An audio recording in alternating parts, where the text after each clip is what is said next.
Hello everyone, welcome back to my channel Pointing Commerce. जैसा कि आप सभी जानते हैं कि हमारी टारगेट नेट जेआरएफ सीरीज़ चल रही है। इसी सीरीज़ में आज की हमारी वीडियो इंटरनेशनल बिजनेस से रिलेटेड है, जिसमें हम इंटरनेशनल बिजनेस की मीनिंग, स्कोप, इंपॉर्टेंस के बारे में जानेंगे। साथ ही साथ modes of entry in international business के बारे में भी पढ़ेंगे। तो आइए शुरू करते हैं आज की वीडियो। फ्रेंड्स, इंटरनेशनल बिजनेस में वे सभी कॉमर्शियल ट्रांजैक्शन आते हैं जो किसी दो कंट्रीज़ के बीच में होते हैं। इसमें प्राइवेट पार्टीज़ और पब्लिक पार्टीज़ दोनों इंक्लूड होती हैं, मतलब गवर्नमेंट बॉडी भी होती है और प्राइवेट एंटरप्रेन्योर्स जो ट्रांजैक्शन करते हैं वो भी इसमें इंक्लूड किया जाता है। तो फ्रेंड्स, इसके साथ साथ जो ग्लोबलाइजेशन है, ग्लोबलाइजेशन वर्ड को इंटरनेशनल बिजनेस के सिनोनिम के तौर पे लिया जाता है, लेकिन इन दोनों में डिफरेंस होता है। तो डिफरेंस ये होता है कि ग्लोबलाइजेशन जो वर्ड है इसमें सिर्फ एक इंटरकनेक्शन आता है, यानी कि अगर आप इस देश से दूसरे देश के साथ कनेक्टेड हैं, एनी हाउ, कॉमर्शियल नहीं, किसी भी तरह से अगर आप उससे कनेक्टेड हो तो वो आपकी ग्लोबलाइजेशन टर्म होती है। लेकिन इंटरनेशनल बिजनेस एक पर्टिकुलर टर्म इसलिए हो जाता है क्योंकि इंटरनेशनल बिजनेस में हम कॉमर्शियल ट्रांजेक्शन की बात करते हैं, यानी वहाँ पे एक्सचेंज होता है, फ्लो ऑफ गुड्स होता है, ट्रेड, सेलिंग, बाइंग और सेलिंग दोनों प्रोसेस की जाती है, तो वो कॉमर्शलाइज हो जाता है, इसलिए वो इंटरनेशनल बिजनेस का पार्ट होता है। यानी हम ये कह सकते हैं कि जब किसी दो कंट्रीज़ के बीच में ट्रेड किया जाता है तो वो इंटरनेशनल बिजनेस का पार्ट होता है। प्रॉफिट इन्वॉल्व होना चाहिए और वो कॉमर्शलाइज ट्रांजैक्शन होना चाहिए, तभी हम उसे इंटरनेशनल बिजनेस का पार्ट बोलते हैं। नेक्स्ट है ऑब्जेक्टिव्स ऑफ इंटरनेशनल बिजनेस। तो फ्रेंड्स, इंटरनेशनल बिजनेस की मेन ऑब्जेक्टिव यही होती है कि कोई भी कंपनी जब अपने प्रोडक्ट को ग्लोबलाइज करना चाहती है, अपनी प्रोडक्ट को एक्सपेंड करना चाहती है दूसरे मार्केट तक, तो उस कंडीशन में वो इंटरनेशनल बिजनेस का पार्ट बनना चाहती है। साथ ही साथ रॉ मटेरियल्स की अवेलेबिलिटी अगर वो चाहते हैं, किसी दूसरे देश में वो अपने बिजनेस को इस्टेब्लिश करना चाहते हैं, उस कंडीशन में भी वो इंटरनेशनल बिजनेस से जुड़ना चाहते हैं। अगर वो फ्री इंटरेक्शन चाहते हैं, बाकी जो दुनिया की अर्थव्यवस्थाएं उनसे वो जुड़ना चाहते हैं, उस कंडीशन में भी वे इंटरनेशनल बिजनेस का पार्ट बनना चाहते हैं। नेक्स्ट है scope of international business. Friends, international business जो है उसकी एरिया बहुत वाइड होती है, इसका अप्रोच मैक्रो अप्रोच होता है, तो इसमें कई सारे सेक्टर्स हैं जो इन्वॉल्व हो जाते हैं। जब कोई भी कंपनी डिसाइड कर लेती है कि उसे इंटरनेशनल बिजनेस में जाना है, तो उसको उसके साथ साथ बहुत सारी एडवांटेजेस भी मिलनी शुरू हो जाती हैं। तो इसी कंडीशन में सबसे पहला जो एरिया इसका है वो है फॉरेन इन्वेस्टमेंट।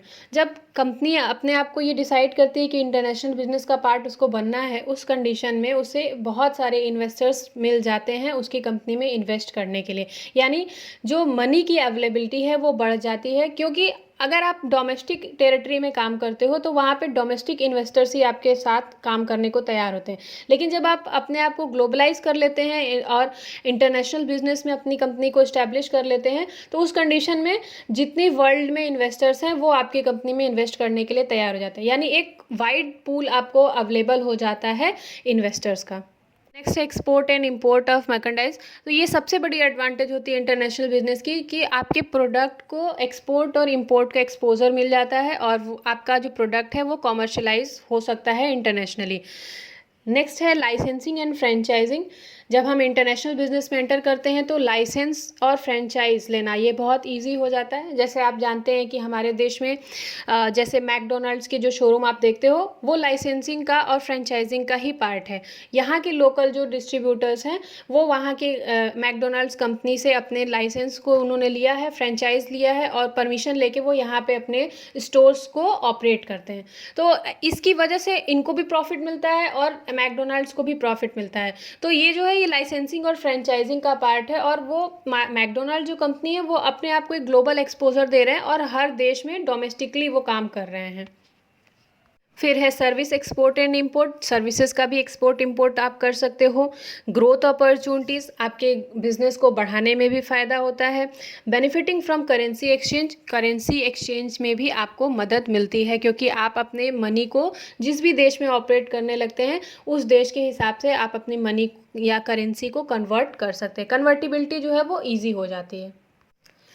नेक्स्ट है इंपॉर्टेंस ऑफ इंटरनेशनल बिजनेस। तो इसके इंपॉर्टेंस क्या क्या है? सबसे बड़ा जो इसका महत्व है वो है अर्न फॉरेन एक्सचेंज। जब आप फॉरेन एक्सचेंज अर्न करना चाहते हैं उस कंडीशन में आप अपने बिजनेस को इंटरनेशनलाइज करते हैं और उस चीज़ को आप अचीव करने में इंटरनेशनल बिजनेस हेल्पफुल होता है।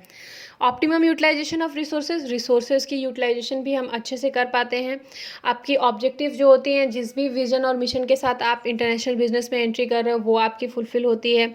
बिजनेस रिस्क जो है वो आप उसको बढ़ाने में भी मदद मिलती है क्योंकि जब बिजनेस में रिस्क नहीं होता है तो प्रॉफिट भी कम हो जाती है, तो रिस्क भी स्प्रेड हो जाता है।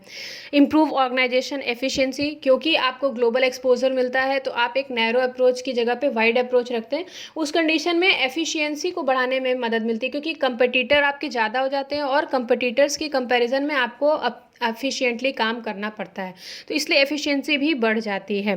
गेट बेनिफिट्स फ्रॉम गवर्नमेंट भी क्योंकि एक्सपोर्ट को बढ़ावा देती है, तो उस कंडीशन में जब आप बिजनेस को इंटरनेशनलाइज करते हो उस कंडीशन में गवर्नमेंट आपको बेनिफिट्स प्रोवाइड करती है। और एक्सपेंड एंड डाइवर्सिफाई, अपने बिजनेस को, उसकी ब्रांचेस को बढ़ाने में भी मदद मिलती है और बिजनेस के पर्व्यू को भी बढ़ाने में मदद मिलती है। नेक्स्ट है factors in international business operation. तो फ्रेंड्स, आपको ये एक चार्ट दिख रहा होगा जिसमें मैंने बताया कि इसमें कौन कौन से फैक्टर्स इन्वॉल्व होते हैं।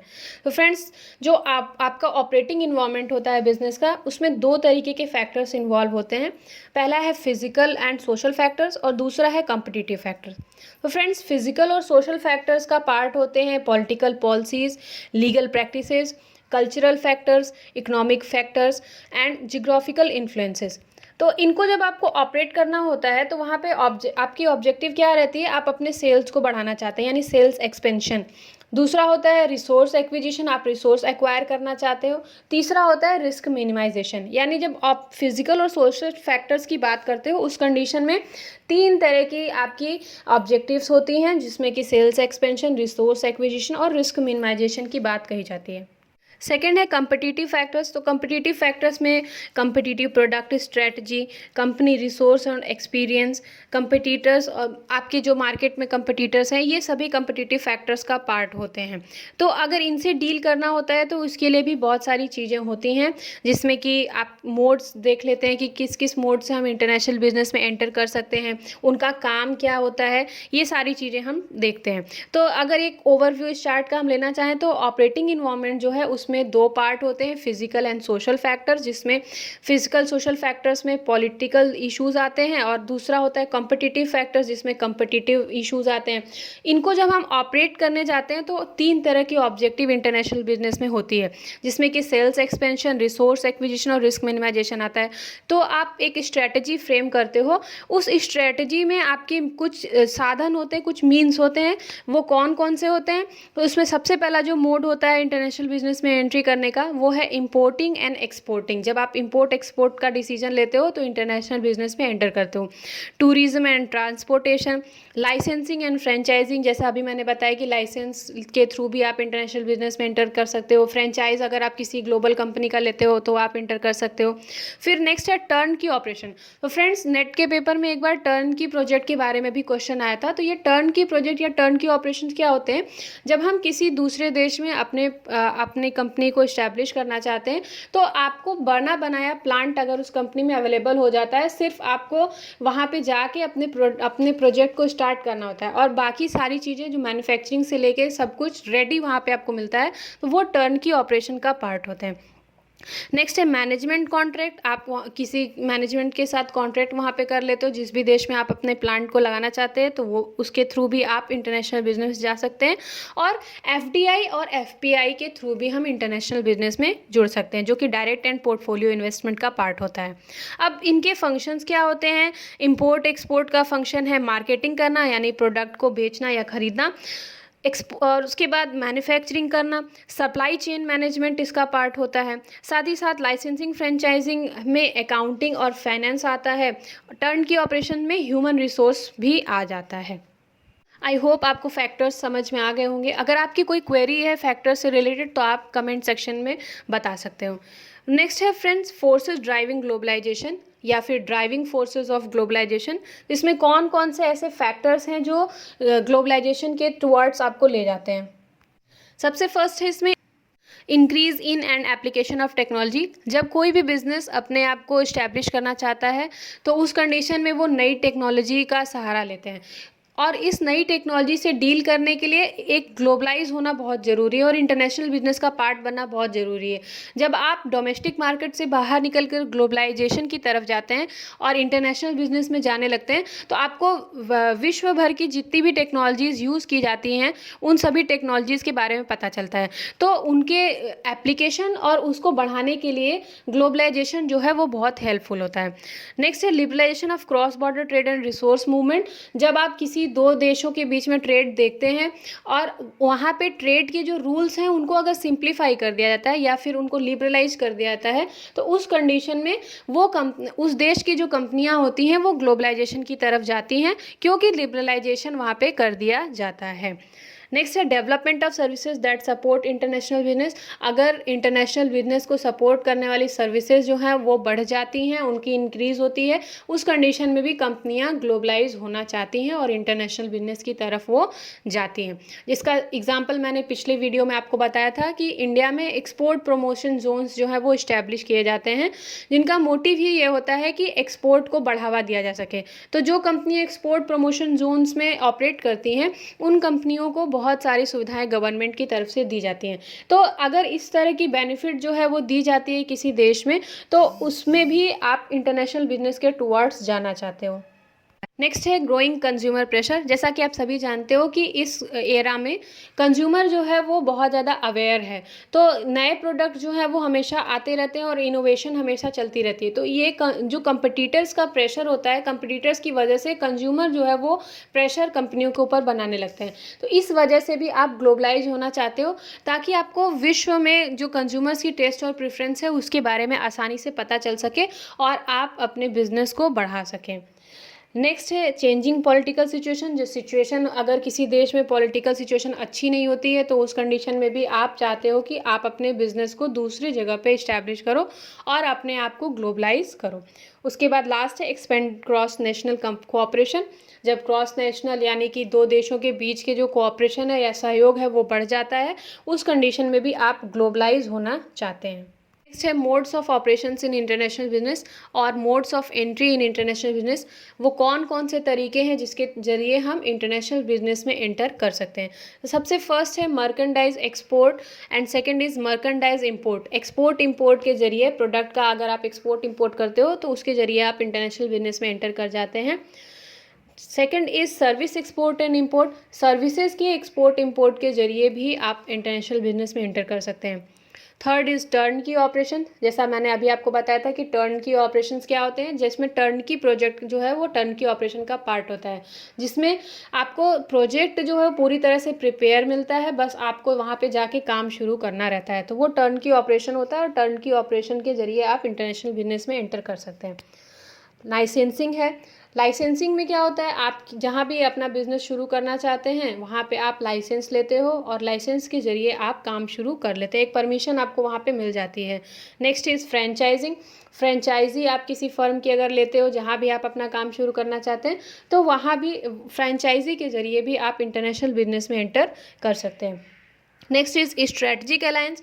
जहां आप अपना बिजनेस शुरू करना चाहते हैं, जिस भी दूसरे देश में आप शुरू करना चाहते हैं, वहाँ की लोकल कंपनी के साथ आप एक स्ट्रेटजी बनाते हो और उस स्ट्रेटजी के जरिए, उस अलायंस के जरिए आप अपना काम वहाँ शुरू करते हैं और इंटरनेशनल बिजनेस में एंटर करते हैं। फिर आता है फॉरेन डायरेक्ट इन्वेस्टमेंट, FDI, जिसके बारे में आप सभी लोग जानते होंगे कि किसी भी देश में आप प्रत्यक्ष निवेश अगर करते हो तो वो फॉरेन डायरेक्ट इन्वेस्टमेंट का पार्ट हो जाता है और इसके ज़रिए भी आप इंटरनेशनल बिजनेस में इन्वेस्ट कर सकते हैं। जैसा कि आप जानते हैं कि हमारे देश में बहुत से ऐसे सेक्टर हैं जिसमें FDI जो है वो अलाउड है और विदेश के लोग वहाँ पैसा यहाँ पे लगा देते हैं और उसके ज़रिए प्रॉफिट उनको वहाँ पे मिलता रहता है। Last is foreign portfolio investment, FPI। Foreign portfolio investment का मतलब होता है पोर्टफोलियोज़ में इन्वेस्ट करना, यानी यहाँ की जो कंपनियाँ हैं या यहाँ की जो कंपनी विदेश में अपना काम शुरू करना चाहती है, तो वहाँ की लोकल कंपनी के शेयर्स में अगर वो इन्वेस्ट करती है या वहाँ के पोर्टफोलियो में वो इन्वेस्ट करती है, तो वो फॉरेन पोर्टफोलियो का पार्ट होता है और FPI के थ्रू भी आप इंटरनेशनल बिजनेस में एंटर कर सकते हैं। तो ये थे modes of entry in international business. Next है स्टेजेस ऑफ इंटरनेशनलाइजेशन। तो फ्रेंड्स इसमें हम जानेंगे कि वो कौन कौन से स्टेजेस हैं जिसके ज़रिए कोई भी कंपनी अपने आप को इंटरनेशनलाइज कर सकती है और ग्लोबल एक्सपोजर ले सकती है। तो इसमें 5 तरह की प्रोसेसेस आती हैं, जिसमें सबसे पहला आता है डोमेस्टिक कंपनी। जो पहली स्टेज है वो डोमेस्टिक कंपनी की है। दूसरा international company, third is multinational company, फिर global company and last is transnational company. तो फ्रेंड्स ये जो डोमेस्टिक कंपनी होती है, इसमें जब कोई भी company with in the territory काम करती है, यानी अपने देश के टेरिटरी के अंदर रह के काम करती है और प्रोडक्ट उसी में सेलिंग बाइंग करती है, तो उस कंपनी को हम डोमेस्टिक कंपनी कहते हैं। इसका कॉमर्शियल ट्रांजैक्शंस जो विदेश में होते हैं उससे कोई लेना देना नहीं होता है, यानी एक्सपोर्ट और इंपोर्ट से इसका लेना देना नहीं होता है। सिर्फ और सिर्फ ये डोमेस्टिकली ही काम करती है। इसका एकमात्र मोटो यही होता है, if it's not happening in the home country it's not happening. यानी अगर आप अपने घर में या अपने देश में अपने प्रोडक्ट को नहीं बेच सकते हो, यहाँ पे प्रॉफिट नहीं जनरेट कर पा रहे हैं, तो आप उसको बाहर भी नहीं बेच सकते और बाहर भी प्रॉफिट जनरेट नहीं कर पाएंगे। नेक्स्ट है इंटरनेशनल कंपनी। तो फ्रेंड्स इंटरनेशनल कंपनी जो होती है इसका फोकस तो डोमेस्टिक ही होता है, यानी ये मेन अपनी ऑब्जेक्टिव यही रखती है कि इन्हें डोमेस्टिक मार्केट में प्रॉफिट जनरेट करना है, लेकिन ये अपने ब्रांचेस को फॉरेन में या इंटरनेशनली भी एक्सपेंड करती हैं। और इनका यही मानना होता है कि जो प्रोडक्ट आप डोमेस्टिक मार्केट में बेच रहे हैं वही प्रोडक्ट आप इंटरनेशनली भी बेच पाएंगे, यानी यहाँ के कस्टमर्स की नीड्स के अकॉर्डिंग जो प्रोडक्ट फ्रेम किया जाता है वही सेम प्रोडक्ट आप बाहर भी बेचते हो। मेन फोकस हमेशा डोमेस्टिक के ऊपर ही होता है। नेक्स्ट है मल्टीनेशनल कंपनी और मल्टी डोमेस्टिक कंपनी। तो फ्रेंड्स जैसा कि इसके नाम में मल्टी डोमेस्टिक आ रहा है, इसका मतलब जहाँ भी आप अपने बिजनेस को इस्टेब्लिश करते हैं या जिस जिस देश में आप अपने बिजनेस को इस्टेब्लिश करते हैं, जब वहाँ की लोकल नीड्स के अकॉर्डिंग आप रिस्पॉन्ड करना शुरू कर देते हो और वहाँ के कंज्यूमर्स की प्रेफरेंस के अकॉर्डिंग आप अपने प्रोडक्ट में चेंजेस ले आने लगते हैं, तो उस कंडीशन में वो कंपनी मल्टीनेशनल या मल्टी डोमेस्टिक कंपनी बन जाती है। और ये चेंजेस प्रोडक्ट प्राइस और प्रमोशन से रिलेटेड होते हैं और जिस भी देश में आप ऑपरेट कर रहे हैं वहाँ के लोकल नीड्स के अकॉर्डिंग होते हैं। नेक्स्ट है ग्लोबल कंपनी।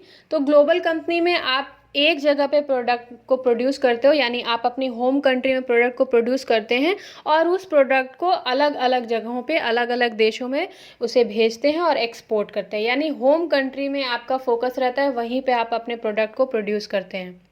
लास्ट है ट्रांसनेशनल कंपनी। तो फ्रेंड्स ट्रांसनेशनल कंपनी जो होती है वो सिमिलर होती है मल्टीनेशनल कंपनी के।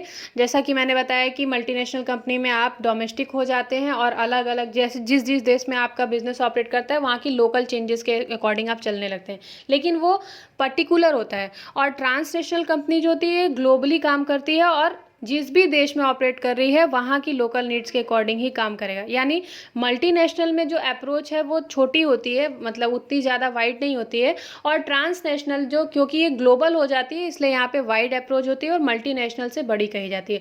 और ग्लोबली कोई भी ऐसी ऑर्गेनाइजेशन नहीं होती है जो कोर ट्रांसनेशनल कंपनी कही जाए।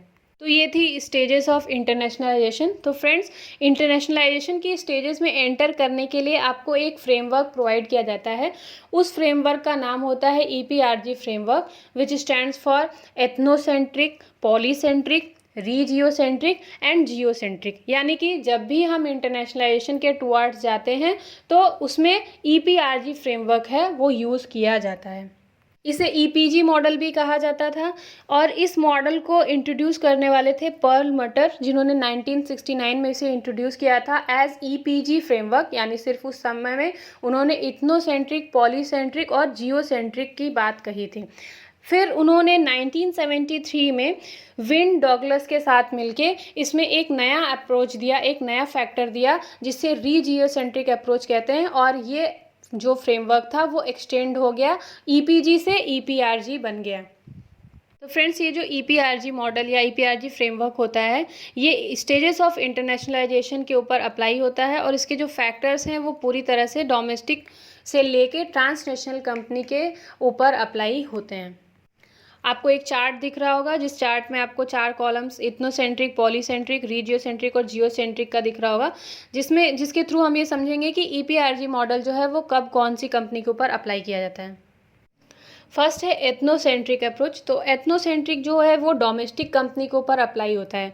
एथनोसेंट्रिक अप्रोच में ये बताया गया है कि डोमेस्टिक मार्केट जो होते हैं वो सुपीरियर होते हैं, यानी कि आपका प्राइमरी अटेंशन जो है वो हमेशा डोमेस्टिक मार्केट के ऊपर होना चाहिए और फॉरेन मार्केट जो है वो सेकेंडरी होते हैं। सिर्फ और सिर्फ आपका बिजनेस डोमेस्टिक तौर पे ही ऑपरेट होना चाहिए। सेकंड है हमारा पॉलीसेंट्रिक अप्रोच। तो फ्रेंड्स, पॉलीसेंट्रिक अप्रोच जो होता है इसमें मेन मोटिव आपका होम कंट्री ओरिएंटेशन पे होता है, यानी हम अपने डोमेस्टिक एनवायरनमेंट में कोई प्रोडक्ट प्रोड्यूस करते हैं और उसको इंटरनेशनली सेंड करते हैं। अपनी लोकल नीड्स के हिसाब से जो प्रोडक्ट आपने बनाया है उसको आप दूसरे देशों में भेजते हो और फॉरेन मार्केट और होम कंट्री के बीच में आप डिफ्रेंशिएशन करते हैं, यानी उसमें आप विभाजन कर लेते हो कि ये हमारी होम कंट्री है और फॉरेन मार्केट्स के प्रोडक्ट के हिसाब से आप अपने आप को तैयार करते हैं। नेक्स्ट है रीजियोसेंट्रिक अप्रोच। तो रीजियोसेंट्रिक अप्रोच जो होता है ये मल्टीनेशनल कंपनीज के ऊपर अप्लाई किया जाता है और रीजियोसेंट्रिक जो है इसमें ये बोला गया है कि आपका अप्रोच हमेशा रीजनल ओरिएंटेशन के ऊपर होना चाहिए, यानी जिस भी देश में आप ऑपरेट कर रहे हैं वहाँ की लोकल नीड्स के हिसाब से आप चेंजेस करें, वहाँ की डोमेस्टिक नीड्स के हिसाब से आपका प्रोडक्ट में चेंजेस होनी चाहिए और कंज्यूमर को आपको सुपीरियर रखना होता है। Markets can be differentiated on the basis of common regional characteristics, यानी कि जैसी रीजनल कैरेक्टरिस्टिक्स हैं, जो विशेषताएं हैं उसके हिसाब से आपका प्रोडक्ट जो है वो तैयार होना चाहिए। लास्ट है जियोसेंट्रिक अप्रोच। तो फ्रेंड्स, जियोसेंट्रिक अप्रोच जो होता है ये ग्लोबल कंपनीज़ के ऊपर अप्लाई होता है और इसमें कहा जाता है कि वर्ल्ड जो है वो सिंगल मार्केट है और हम कहीं पे भी प्रोडक्ट को प्रोड्यूस करें उसे ग्लोबली बेच सकते हैं, प्रॉफिट जनरेट कर सकते हैं, उसकी सेलिंग ईजिली कर सकते हैं। बस आपका फोकस ये होना चाहिए कि जो मार्केटिंग स्ट्रेटजी है वो स्टैंडर्डाइज होनी चाहिए, यानी लोकल मार्केट के हिसाब से आपकी मार्केटिंग स्ट्रेटजी होनी चाहिए। इससे मैटर नहीं होता है कि आप प्रोडक्ट कहाँ पे प्रोड्यूस करते हो, marketing strategy should be standardised. तो फ्रेंड्स, ये थी आज की हमारी वीडियो जिसमें हमने बात की इंटरनेशनल बिजनेस के बारे में। और फ्रेंड्स, लास्ट जो ट्रांसनेशनल कंपनी होती हैं, ऐसी कोई भी कंपनी एग्जिस्ट नहीं करती है पूरी तरीके से, क्योंकि विश्व में कोई भी ऐसा बिजनेस ऑर्गेनाइजेशन नहीं है जो हर मार्केट में अवेलेबल हो।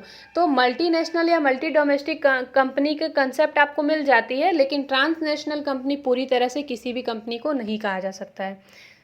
तो ये थी आज की हमारी वीडियो इंटरनेशनल बिजनेस के बारे में। आई होप आपको ये वीडियो अच्छी लगी होगी।